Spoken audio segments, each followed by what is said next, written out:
want to thank all the people who are joining us, both from our community, the Jewish community, but also we have people who are joining from throughout the rest of the Islamic community, people from other houses of worship, people who are in so many other capacities. We thank you for coming here to honor him.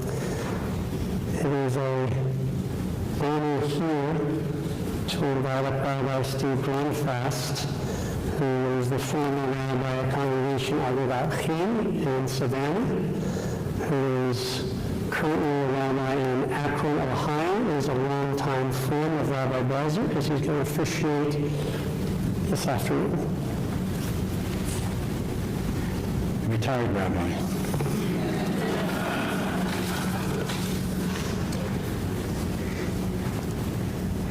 In the Midrash, we read the following.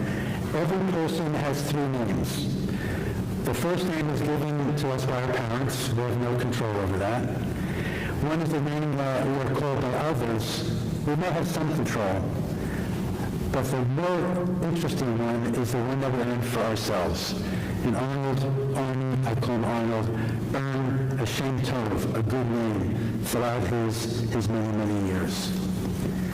Please let me begin with the 23rd Psalm. מזמור לדוד, אדוני אלוהי לא אקשר, במקדשי אבצני עמי ומלכות מנהלני. נפשי ישובב ונחי במגדל צדק למען שמו. גם כאלוה בגית המוות לא אירא, רק כי אתה עמדי. שבתך משנתך המה ינחמני, תערוך לפני שולחן נגד צוררי. תשענת לשם מראשי כוסי לוויה.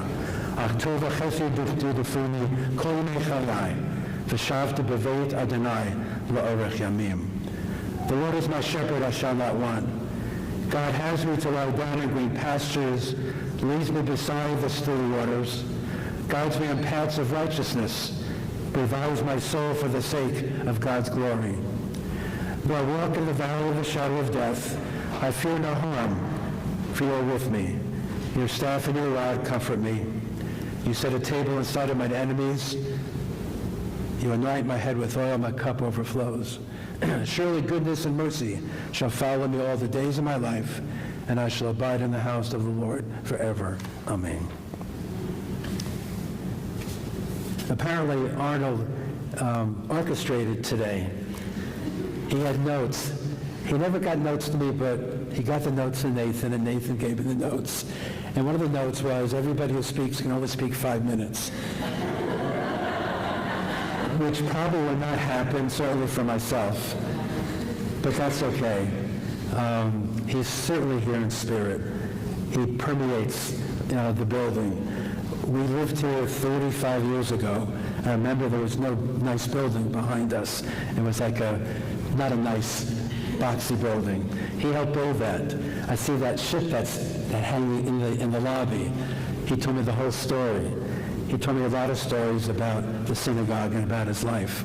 And we'll hear more stories as well. We have a number of speakers that want to offer thoughts and memories. The first is from his sister, who unfortunately couldn't be here today, but she wrote the following that I have the honor to read. It is with great sadness that my brother Arnie is no longer with us on this earth. What an amazing brother, husband, and grandpa, who always had a great sense of humor. Arnie's smile, his grace, and wisdom were all spectacular and heartwarming. Caring and sharing were the essence of his life, and that never faltered. I always respected him and took heed to his every word, even before he was an ordained rabbi. May his memory be a blessing to us all, and may his countenance, brilliantly amusing sense of humor, that's true, and great wisdom be always remembered. My sister-in-law Arlene was the light of Arnold's life. They were soulmates from the very beginning. My dearest sister-in-law was the pillar of wisdom and embodied hospitality that was par excellence. I have years of joyful and inspiring memories of Arnie's missions and endless hospitality, with his boundless care and love for the congregation at Mickve Israel that he led with such grace and dignity. The topping of the cake is my nephew Nathan and Allison, Cecilia and Lillian. I know that they will follow their grandfather's wisdom and goodness. Love, Ellen Beth. I next call upon the granddaughters, Lillian and Cecilia.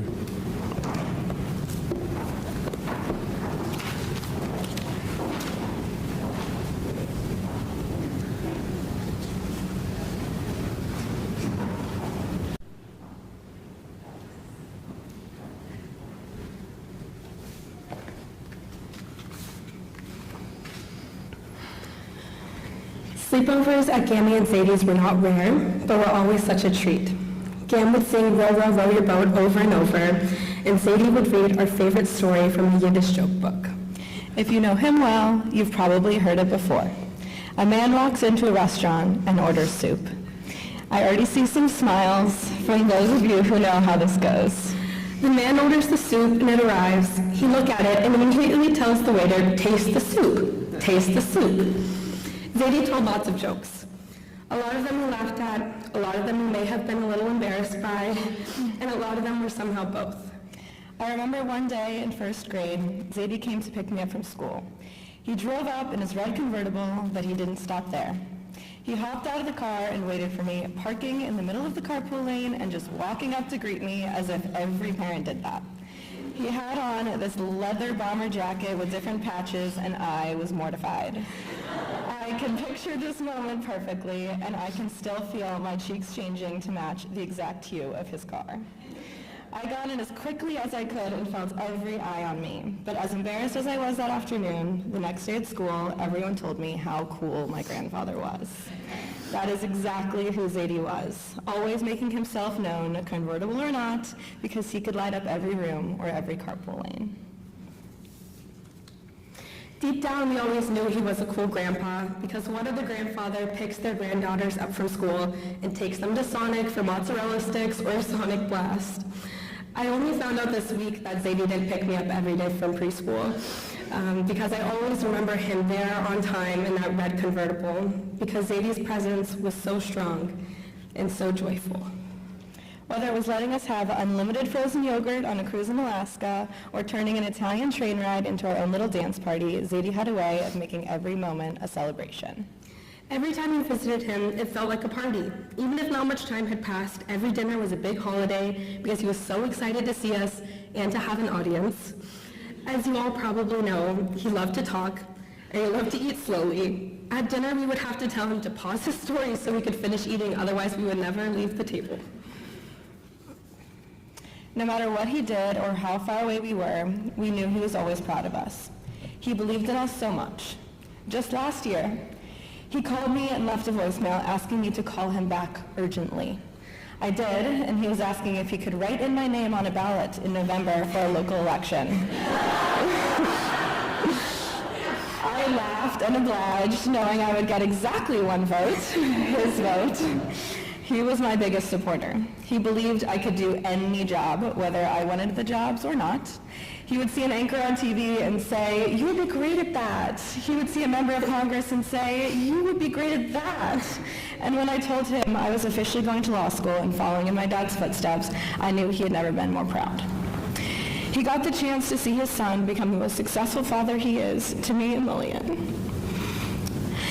Knowing that I was going to law school in my home state, the same law school as my dad, to likely practice the same type of law, was everything he could have hoped for. He loved having us live right around the corner, and like every grandparent, he always wanted us to be closer to him. But at the same time, he always wanted what was best for us.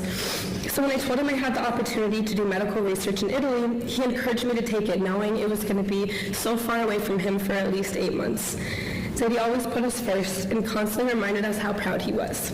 He was encouraging, thoughtful, and loving. And as proud as he was of us, we are both so grateful to have him as our Zadie. Our joke-telling, always smiling Zadie. He brought laughter and magic to our lives. Growing up, he pretended the fern in the backyard was a money tree, and he'd have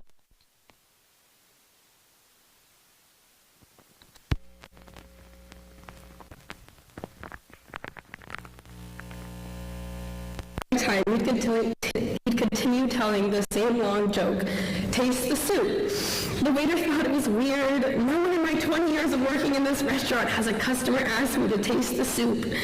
After lots of back and forth, the waiter finally agrees. He looks down and says, "Where's the spoon?" Aha. Zadie loved us so much, and he made sure we knew that. Showing up at every dance recital and school play, we knew we could always look to the audience and see him there. And when we were his audience, sitting right there, sometimes with little sticker books in hand, we knew we could always look up and see him smiling right at us. We miss you, Zadie.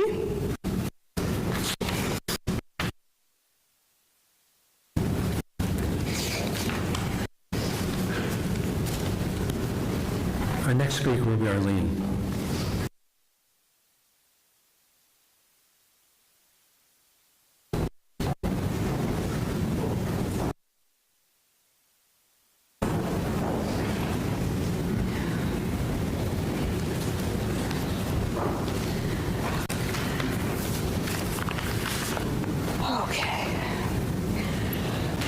So, going back to 1968, there was a phone call from some guy named Arnie who found out that my cat had a litter of kittens ready to be given away and that he might want one. We set up a time for him to come over. I asked about himself, concerned that the kitten should go to a good home, and he said he was a rabbinic student, and I thought that was really weird, as the only rabbis I knew were old, bearded, and from another world.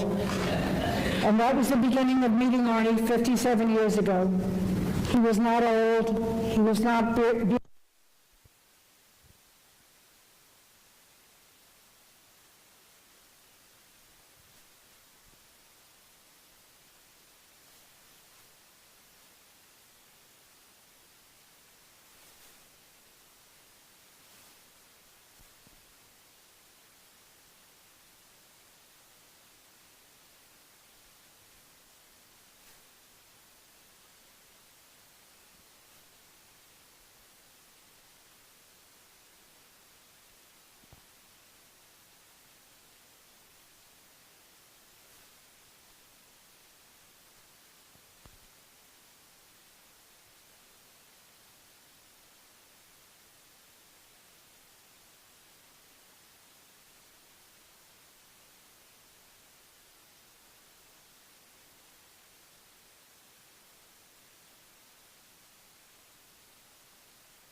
Arnie was born an I did it my way guy, and that took us through getting ordained, serving a congregation in Connecticut, having a wonderful child, Nathan, serving a semi-conservative congregation in New Jersey, and then finally coming to Savannah to help lead a historic congregation with roots going back to 1733. I do think that after 3 or 4 sermons, the congregation wasn't so sure that they hired the right rabbi. But we all stuck to the plan, the karma, of that's where he should spend the rest of his life. Savannah was not a place of change, and being an I did it my way guy, the changes did come. Instead of just challah and light and hello at the end of the service, there was a full Kiddush lunch with tourists always invited and a chef to help feed us so we could socialize with each other beyond a casual Shabbat Shalom. There were guest speakers and hosting elder hostels and docents and temple tours and a large and important Jewish museum to expand and enjoy and share with the world. There were fiery sermons and show and tell sermons and mixed media sermons. There was guitar music, and there were also cantors. There was a religious school with our area neighbors. There was life and love and stories and all-day lectures on an introduction to Judaism, including lunch and dinner and ending with Havdalah. There were confirmation class trips and many links added to the confirmation chain. There were shared community seders that grew and grew and grew. There was the use of 2 different prayer books, one for Friday night with lots of singing and Hebrew participation, and the other Union prayer book for Saturday mornings for a more classical Reformed service with its own beauty and tradition. It was a special and amazing and beautiful Slichot service, starting with dinner. And there were heavy discussions about adding a second-day Rosh Hashanah service. There was a new building to build and add to this beautiful Gothic sanctuary. There were also monthly Shabbat dinner club meals and getting ready for our main Lo Mein booth at the Food Fest. There was work to be done starting last century, and he did it.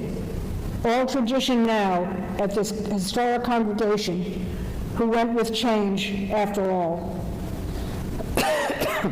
And there were community projects to be part of and interfaith Thanksgiving services to enjoy and host. And he would always be thinking of inclusion rather than exclusion.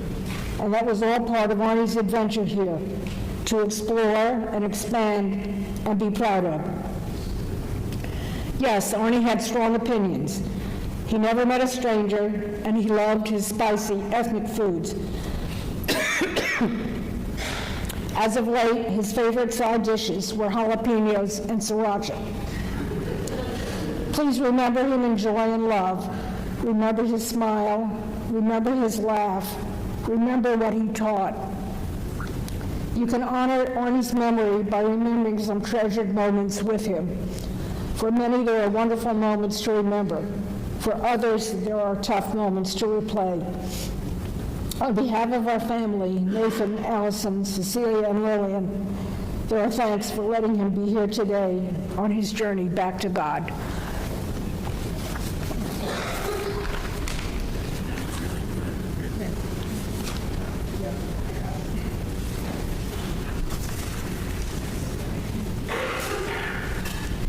Next, I'd like to call upon Nathan.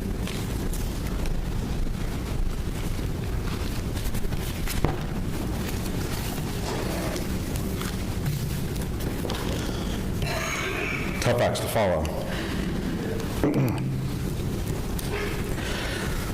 Thank you for coming today to celebrate my father's life. Thank you to Rabbi Haas and Mickve Israel for hosting us, and Rabbi Grunfast for coming down to Savannah to lead our service today. As most of you know, I'm an RK, a rabbi's kid. When I was younger, that designation came with some added obligations. I'm sure I attended more services, weddings, and funerals than my peers. My trips to the Bima were more frequent and almost certainly longer than my peers. When studying for my bar mitzvah, I was meeting with the cantor and running through my Torah portion.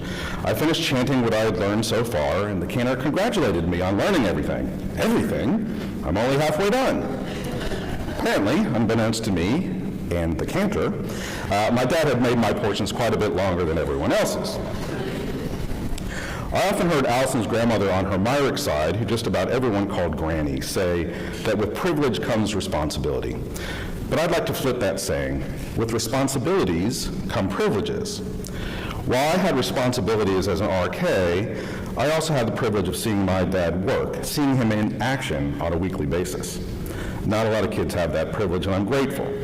Admittedly, I may have been a little less grateful for that privilege during my teenage years, but time has a magic way of erasing that sort of thing. Not a lot of people get to see their parent deliver a sermon, and he was really good at it. You can tell he thrived on it. He liked the spotlight, and delivering his sermons was his time to shine. He'd gesticulate. He'd meander around the bima. Sometimes he'd walk down off the bima. He'd wrap stories together with the week's Torah or Haftorah portion and deliver a moving lesson week after week. In short, he'd preach. So today, as the son of a preacher man, I'm going to exercise another RK privilege. I'm not really sure this is written down, but you'll just have to cut me a little slack. Today, I'm giving a sermon. There will be decidedly less gesticulating and wandering around the bima, and I'm not going to throw in any Talmudic references, but a sermon is what you're going to get.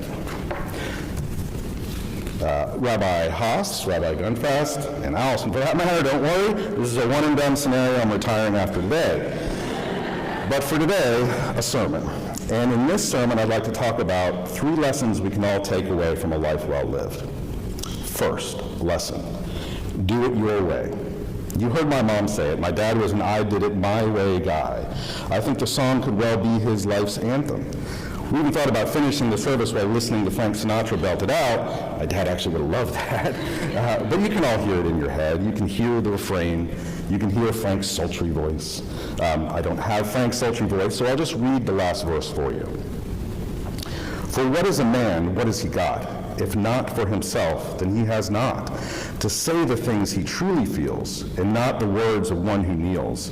The record shows I took the blows and did it my way. That's my dad in a nutshell. He always, always did it his way. He certainly said the things he truly felt. He said them to his family and his friends. He said them from this very bema. Freedom of the pulpit is a phrase I heard a lot from my dad. You didn't have to agree with him, but he wasn't going to mince his words about how he felt and what he believed was right or moral or just. I know he occasionally got into some hot water for speaking his truth. He took the blows. But he had the courage to say the things he truly felt, even though he knew the blows might come. We should all aspire to that. But doing it his way was more than speaking his mind. It involved creativity and thinking outside the box. Way outside the box in some cases. From jazz Sabbaths with Big George singing Moon River to dinners celebrating the Jews of Kaifeng, China, or Cochin, India. Alice and I once offhandedly mentioned that we liked one of the big menorahs I had grown up with. Did my dad simply give it to us? Well, yes, but not before finding a way to make them old, order 100 new ones so he could keep one and sell the rest. You heard other examples from my mom, so I won't belabor the point. A shorter sermon is a better sermon after all, rabbis. Take note.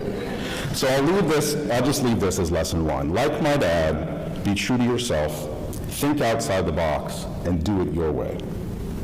Second lesson, practice the ministry of hospitality. As many of you know, my dad was a big fan of Airbnb and loved hosting people in his home. He was proud of the beautiful environment he and my mom created, and he wanted to share it. Of course, he also liked having an audience of any kind, and this was another opportunity for an audience. We know the end of the story, though. As it turns out, short-term rentals are not permitted in Ardsley Park, but rather than simply removing his listing, my dad did it his way. Footnote, see lesson one. Sorry, can't take the lawyer out of the sermonizer. Anyway, my dad decided to fight the city under the theory that his Airbnb activities were protected by the First Amendment and the Religious Freedom Restoration Act because he was practicing, quote, the ministry of hospitality. Hosting guests was not merely a financial transaction, it was a religiously dictated good deed, a mitzvah, and who was the government to intrude? The money was not the point. Instead, the mitzvah, the religious duty, was to share your good fortune with others and show them a friendly and generous reception. It's actually a pretty clever legal argument, and to this day, I may be the only lawyer in Savannah to go to a quarters court with a constitutional defense to a city citation. It did not go well. However, even though the argument itself was always meant to be a bit flippant, and in part to show the absurd conclusions that could stem from the Religious Freedom Restoration Act, I think my dad really believed in the ministry of hospitality. I think he believed that it was his religious duty to share his good fortune with others and show them a friendly and generous reception. My dad loved being a host and loved being around people. He was a very social animal. He thrived on the energy of others, so yes, he certainly felt his own reward from hosting. But ultimately, I think it was simply his generous spirit that led him to want to share his home, his stories, and his wisdom. He just wanted to share. And frankly, couldn't the world use a little more sharing and generosity right now? So lesson 2, open your heart to others and practice the ministry of hospitality. Third lesson, this is one you already looked at me, so excuse me. Third lesson, love big. This isn't just an admonition to love your family and friends. You should, of course, do that. But it's, well, bigger than that. Don't just love. Love with all your heart and soul. Love with all you have and all you are. More than anything else my dad did, loving big was my dad's greatest strength, his superpower. It manifested itself in many ways. From my dad's perspective, his loved ones walked on water and could do no wrong. He saw absolutely everything we did as amazing and wonderful, even when occasionally what we did was neither amazing nor wonderful. I may or may not have had some unauthorized parties in high school. When my dad found out, his response was, "Isn't he great? He has so many friends."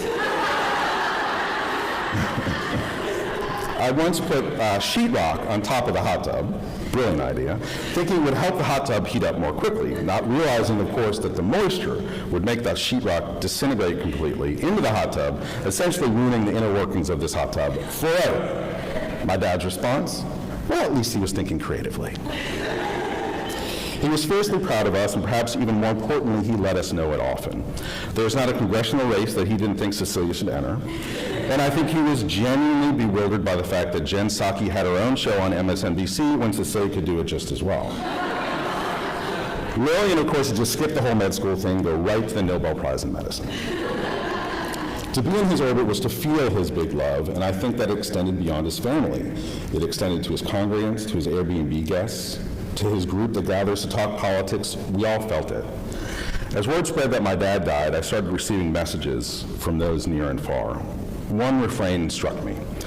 He was my rabbi, I heard. These are people that had other rabbis in their lives before and since, but years later, my dad was still their rabbi. That's the big love in return. When you exude big love, you get it back. Loving big was his greatest lesson to me. I've tried to model myself on it, and I hope I will continue to live up to his big love legacy, and so should you. So lesson 3, love with everything you have. You'll make the world a better place and feel that love in return. So that wraps up my first and only sermon. It lacked references to this week's Torah portion, but I think my dad would have enjoyed it anyway. I'm not kidding. He would have said it was utterly perfect and the absolute best and most amazing sermon he had ever heard. Love you, Dad.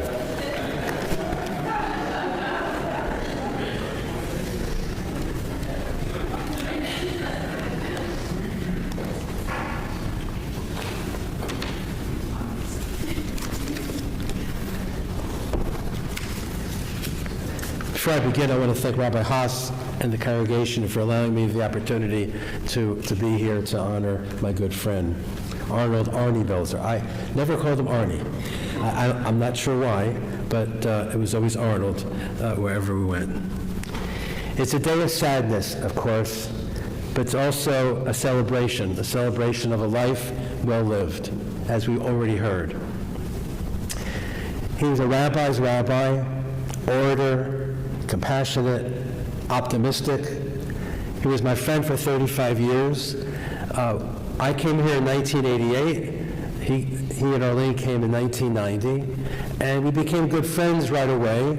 And after we moved away a few years later, we remained friends. We saw them every year when we came to Hilton Head to vacation. They would come to our son's bar mitzvah, our daughter's wedding. He even brought the confirmation class to Philadelphia when we were there, right?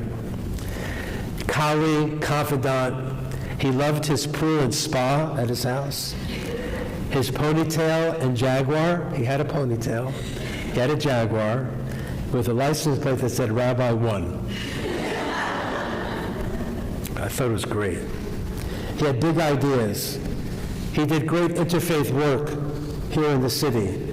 And I have to add that his work culminated with traveling to the Vatican to meet not one pope, one wasn't good enough, but 2.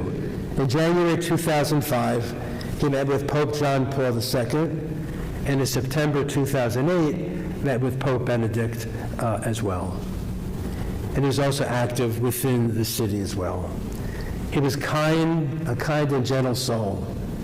He always seemed to be in a good mood. He always, whenever we would be there, we would talk, and it was a good talk. This past Shabbat, we read from our Torah, Parashat Balak.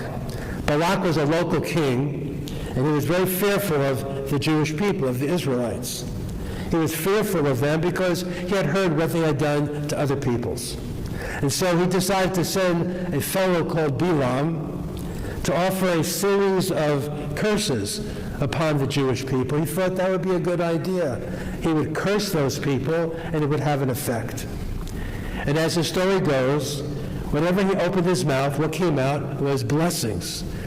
And if you read the text, there's blessing after blessing.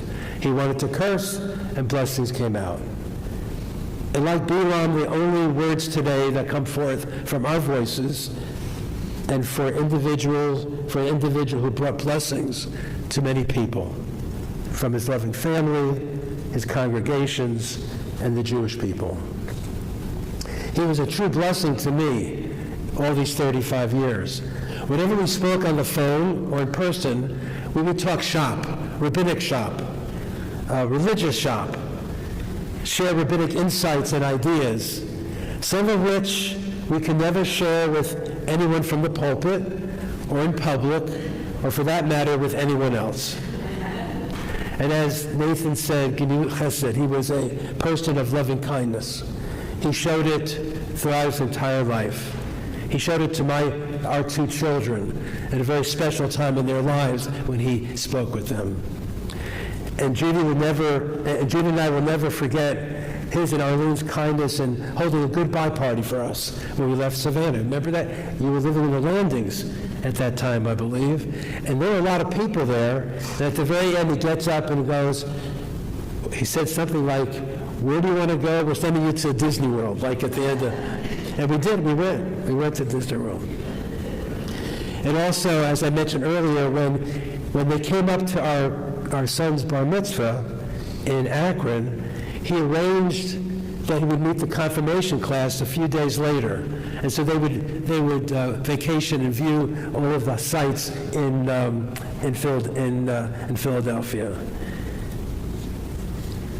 I would call him from time to time to catch up, and usually he would dominate the conversation, which was always okay. He would tell me about what's going on in the city, a bit of politics, and we shared the same politics through and through, and the latest things going on with his family. And interestingly enough, as been mentioned, we serve the same congregation in Wyckoff, New Jersey, which is kind of strange, and it was kind of odd to the people at the congregations here in Savannah. So we had a connection before we met. His beloved family was so special to him. All the years he spent with Arlene, who was a true Ezer Kenegdo, as the Torah says, a true helpmeet, a true partner for 57 years of his work within the pulpit and his family, both in Connecticut, North Jersey, and Savannah. And how he took such good care, and how she took such good care of him in the last few months and years, but really throughout the relationship, right from the beginning. His son Nathan and Allison, he was so very proud of both of you. He told me everything, no, seriously, about what you were doing in Italy, teaching, and Nathan, about your practice and how you opened up an office here. You did this. He told me everything because he was very proud. He was also very proud of his granddaughters. He loved and adored them, both of them. He was so proud of your accomplishments. Now, this is the first time I'm seeing them in 15, 18 years. The last time I saw them, they were little kids going out for trick-or-treating. But he told me about the Fulbright. He was very proud of that, in law school and working in Washington. He told me everything as we went along. He was so very proud. He was proud that you lived literally maybe walking distance, and he was so lucky. Both, they were so fortunate to have the grandchildren. I know what that's like. I'm fortunate to have my grandchildren close to us, and it's very special. He also told me how he began missing them when they went off to college. He wouldn't have them around, but they were always close to him. He touched many people's lives over the years through his congregations. And again, this is a day of blessing.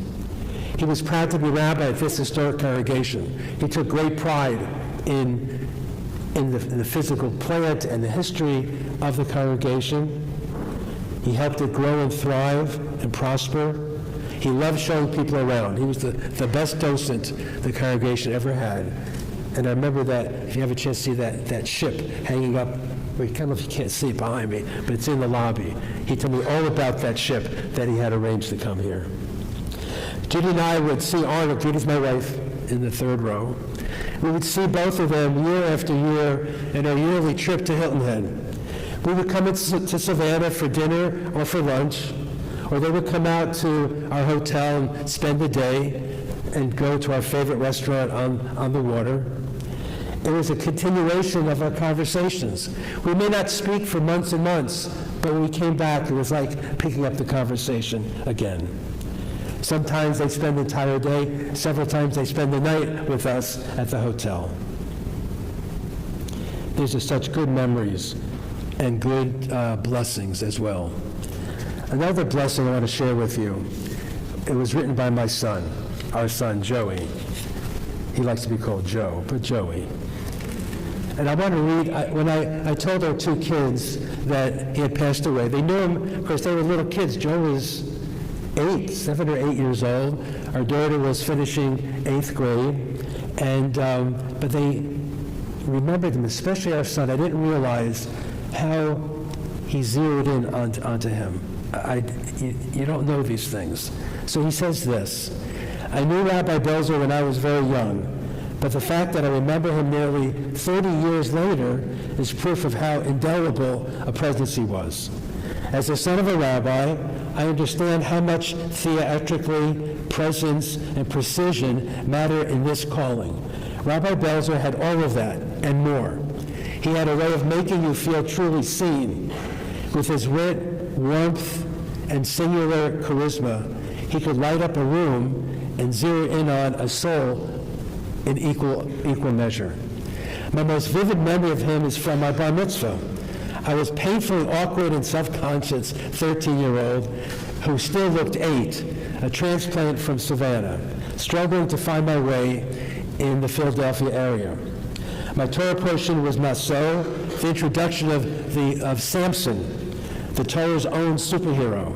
And fittingly, my bar mitzvah theme was superheroes. I still love superheroes. He was in his early 40s. Not for the fantasy or spectacle, but for the way that they know what's right and have the strength, wit, and confidence to fight for it. All the qualities I longed for at that young age. Now, I asked Arnold to give the charge to our son rather than me, because it was my congregation. I led the service, but I said, I want you to do it so I can watch from the congregation. So he continues, says, Rabbi Belzer stood beside me at the pulpit, put his arm around me, and gave me a speech. I wish I could recall word for word, but I'll never forget how he ended it. With a roguish grin and that unmistakable flair, he looked at me and said, Joey, you're my superhero. That moment stayed with me because Rabbi Belzer had a rare gift, the ability to sense someone's insecurities and speak the exact words they needed to hear. In a world full of people who chip away at your spirit, he built people up. I count myself lucky to have been one of the many he inspired. May his memory always be for a blessing. Now, that's all I have to say, but there's one other thing, that Arnold wants to have the last word. He always had the last word. Okay. Those of you who know me in life know well that I like to get the last word. So on this day, which is a tough day, I guess, not for me, but for all of you, and I hope it certainly gets better, this is a day for me to get the last word in. So I wanted to emphasize that I need to communicate with you about things that I haven't done well. I know I've done a lot of things well, and a lot of things successfully, but I don't think I've said thank you well enough. Those of you who experienced being at Temple on Yom Kippur at Ne'ilah know that I had a tradition of thanking my life partner, Arlene. And that was an important part of Ne'ilah. It was the very end of the Yom Kippur service. I thanked Arlene in very strong and, what did you say? Many words, and it was a deserved thank you because she's been a wonderful life partner to me. And I needed that opportunity to thank her. But then I started thinking that there are others who I haven't thanked appropriately or not. I never sent enough thank you notes, which I thought was failing on my part. But I kept on thinking of that old joke about why junior league ladies don't go to orgies, and that because too many thank you notes to write. And so maybe life is about too many thank you notes to write, but it's no excuse because it is a worthwhile thing to do. So I want to use this opportunity to say thank you to all of you, my friends, my enemies, my supporters, my non-supporters, and so on. Thank you for all you've done for me to keep me honest, to keep me happy, and to keep me involved in this ministry of mine at the temple and during my career. I'm sorry if I failed anybody, and if anything, I'm sorry I failed myself at times, but I think by and large, I did pretty well in my lifetime. And so did a lot of people. Married, I think, close to 2,000 people in my career. Can you imagine that? 2,000 weddings. And that's an accomplishment in itself. And I think most of those weddings were successful. Some of them were not. But I don't take any responsibility for those that were not successful.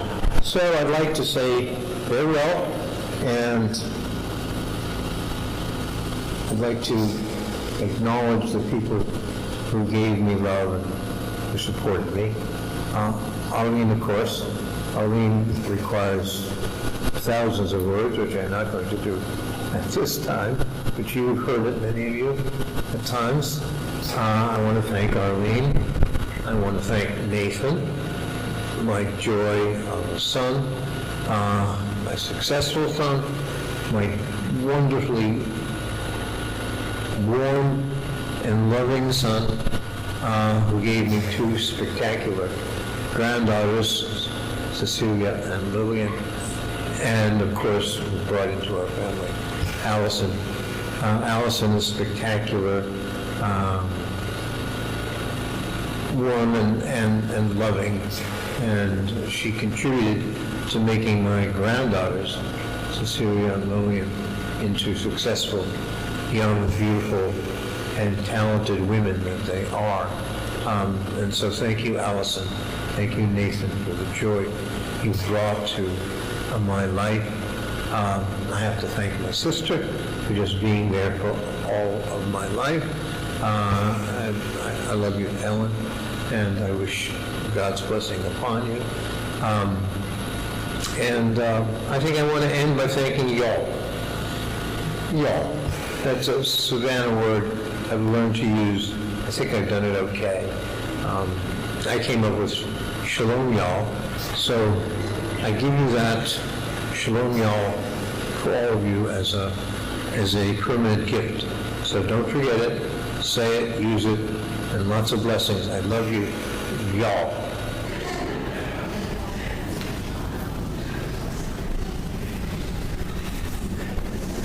With that, I ask you to please rise for the memorial prayer.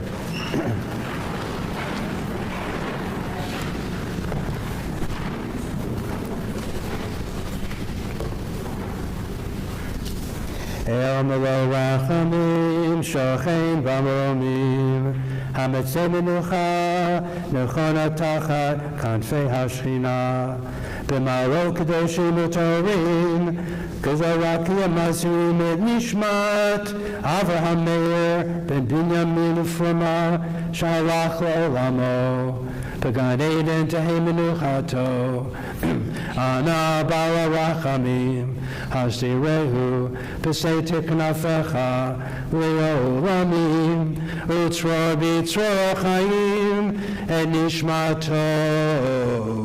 Adonai hu nachalato, v'yanuach b'shalom amishkavo, v'nomar amen. O God, exalted and full of compassion, grant perfect peace in your sheltering presence. Among the holy and pure to the soul of Avraham Meir ben Binyamin Ufruma, who has gone to his eternal home. Master of mercy, we beseech you, remember all the worthy, righteous, and good deeds that he had the opportunity to perform in the land of the living. May he so be bound up in the bond of life. The Lord is his portion. May he always rest in peace. And let us say, Amen. I'd like to call Rabbi Haas to come forward for the mourner's Kaddish.